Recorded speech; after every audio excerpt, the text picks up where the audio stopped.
سب سے پہلے میں میرے ویورز کو بتانا چاہتا ہوں کہ اللہ کے رسول صلی اللہ علیہ وسلم کے تقریباً 200 سال بعد ایک ایسا فرقہ پیدا ہوا جسے ہم قرآن اونلی یا قرآنسٹ کہیں گے۔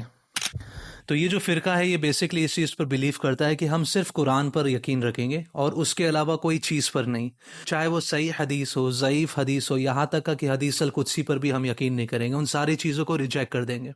اور ہم قرآن پر بھی اس طرح یقین رکھیں گے کہ ہم اس کا ترجمہ خود کریں گے، وہ ترجمہ نہیں کریں گے جو آج تک جو بھی مفسرین کرتے آئے۔ جیسے قرآن کا الفاظ ہے سوم، جس کے معنی روزہ ہوتا ہے، روزے رکھنا،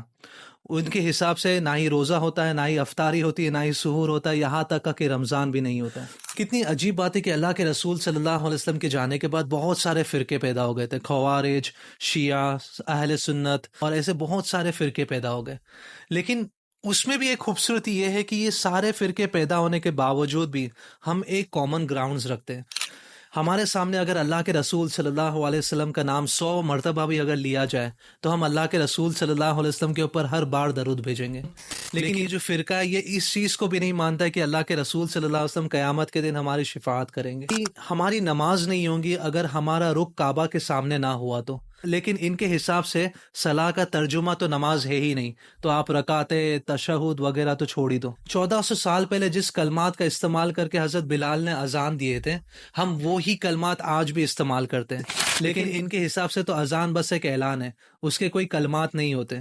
ہم سب اتنے الگ ہونے کے بعد بھی کبھی خود کو بنی اسرائیل نہیں کہتے، لیکن یہ اللہ کے رسول صلی اللہ علیہ وسلم کو بھی بنی اسرائیل میں سے کہتا ہے۔ ہمارے سامنے اگر حضرت علی، حضرت عمر بن خطاب، حضرت ابو بکر صدیق رضی اللہ عنہ کا ذکر ہو تو ہم ان پر رضی اللہ عنہم کہتے ہیں، لیکن یہ تو اس چیز پر بھی انکار کرتے ہیں کہ حضرت فاطمہ رضی اللہ عنہا جنت کے عورتوں کی سردار ہے۔ اور سب سے عجیب بات تو یہ ہے کہ اللہ کے رسول صلی اللہ علیہ وسلم کی حدیث کو اس لیے ریجیکٹ کرتے ہیں کیونکہ یہ کہتا ہے کہ اس میں بہت ساری فیبریکیشن ہو گئی ہے، وہ انسانوں سے لکھی گئی ہے، لیکن یہ اس چیز پر بلیو کریں گے کہ اللہ کے رسول صلی اللہ علیہ وسلم کو وحی اورلی اتری تھی، یعنی زبانی اتری تھی، اور پھر اللہ کے رسول صلی اللہ علیہ وسلم کے جانے کے بعد اس چیز کو ریکارڈ کیا گیا تھا بک پر، اور وہ بک ان کے پاس آج ہے اور وہ صحیح ہے، لیکن حدیث غلط ہے۔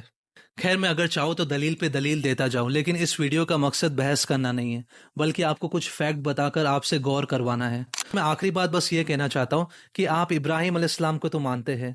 آپ یہ بھی مانتے کہ ابراہیم علیہ السلام چاند کو دیکھا کرتے تھے، آپ اسی چاند کو جائیں اور آج دیکھیں، اور جب اس چاند میں آپ کو وہ درار نظر آئیں گی، اس درار کو دیکھ کر درود پڑھنا، کیونکہ وہ اللہ کے رسول صلی اللہ علیہ وسلم کے معجزات میں سے ایک معجزہ ہے۔ اللہم صلی علی سیدنا محمد وعلی آلہ و اصحابہ و ازواجہ و بارک وسلم۔ اللہ سے دعا ہے کہ اللہ ہم مسلمان